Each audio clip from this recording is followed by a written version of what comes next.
Alright, cynical, low energy Jeremy today, but that's what you get when I get ripped away from my Warhammer miniatures to talk about garbage. But we're all here, so let's talk about it.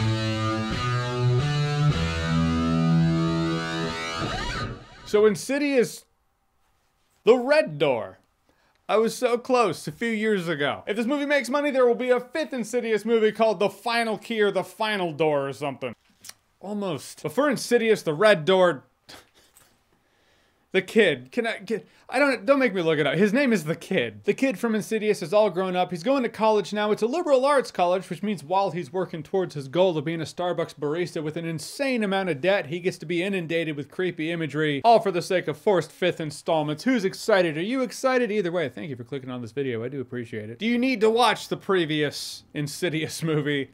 No. You don't. Does it even tie into it? I don't remember. But no, you're safe not watching it or watching it and forgetting you watched it like the rest of us did. Anyhow, he's in college. He and his dad, Patrick Wilson, been hypnotized to forget the traumatic events of yesteryear. So now he has all these cloudy memories coming back, creepy imagery coming to him. He's painting really eerie shit in his art class and his dorm room in which his roommate is a girl. I just found it weird that she was like, hey, I talked to the office. They said they'd clear it up, but they said to crash here. In the meantime, I don't know, I just feel like someone in office administration would just get fired for that. Yes, ma'am, you have a male roommate who fits serial killer profile to a T and paints really creepy imagery in the dorm room. But could you crash there for the night? It's kind of a hassle. So he gets to spirit walk in the dollar store upside down. There are demons, there's a red door. Also, there's a lot of college angstiness. The case of Insidious, though, is a really curious one because it started out feeling like horror, and now it feels like, how to phrase it, interdimensional thriller elements ever since Patrick Wilson was going through the spectral realm like he's Raziel or some shit. It's like they were like, hey, that's really cool. Let's lean into that more than horror. It has some interesting imagery, elements, and parts, but it's nothing you haven't seen a billion times before, and even then, it doesn't organically go anywhere. It's usually some blurry figure across the street through the window. It's like, because he's having memory problems, so like, oh, hey, do that thing.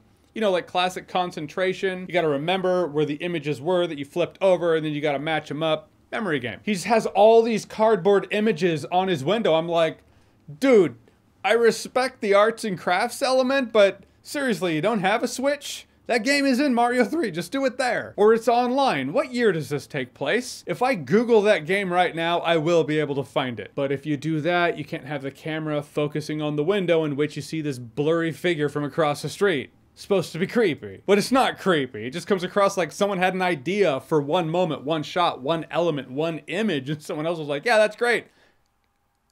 To what end? Why is it? What are we doing after that? Why are we doing it at all? I don't know, shut up. Thought it sounded cool. Just comes across like, hey, you know what I really like is this picture of the dude. What a great picture. Anyhow, maybe I'll hang it up over there. And maybe I won't. I don't know. Feel like he's my spirit animal. Tell you who I did like, Sinclair Daniel, who played his roommate slash friend. I thought she was great. Granted, she feels like she has walked into another movie entirely. Her spirit, her zest, her spunkiness kind of took me out of the horror movie elements. Then I remember there are no real effective horror movie elements. So fuck it, you do you. You have fun. I feel like that's what she did. I feel like she got the script. She was like, are you kidding me?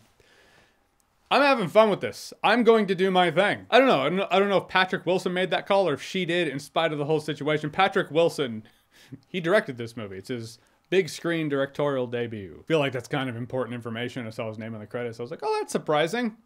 On with the show. Guys, in the end, I was over Insidious by the time the last movie came out, and I'm over it still. We all knew they were going to keep it going, but this movie shows why they definitely should not. Or if you're going to bring Insidious back, have it feel scarier. Have it feel more like horror. The attempts at horror are just really boring cliches you've seen a million times before. The rest of the movie feels like it's trying to be a cooler spirit realm, traversal, spectral realm, travel suspense thriller wedged in between really boring angsty college shit. Maybe if you're so invested in the Insidious story, the story of the family, that you're just like, I have to see the next chapter. What would happen if the kid goes to college?